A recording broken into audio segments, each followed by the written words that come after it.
Music. Citizens Bank or Regions Bank? Which one's right for ***? In this video, we'll compare these two banks to help you decide. Find links to both banks below. Let's jump in. Citizens Bank has a strong presence across the Northeast, Midwest, and Southeast. They offer checking, savings, credit cards, personal loans, and mortgages. They're known for student loan refinancing with competitive rates, and their Cashback Plus World Mastercard offers unlimited cashback. Their mobile app features budgeting tools, spending insights, and mobile check deposit.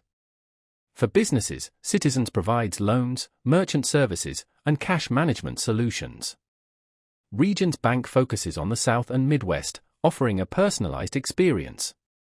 Their Life Green checking and savings accounts encourage healthy financial habits with tools like automatic savings transfers.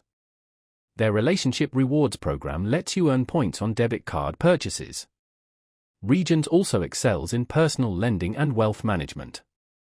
For businesses, they offer equipment financing, commercial real estate loans, and treasury management services. Their highly rated app features Zelle integration, account monitoring, and goal tracking. So, which bank is best? If you need student loan refinancing, cashback rewards, or strong mortgage options, consider Citizens. If you prefer rewards programs, wealth management, or specialized business banking, Regions might be a better fit. Learn more in the description below.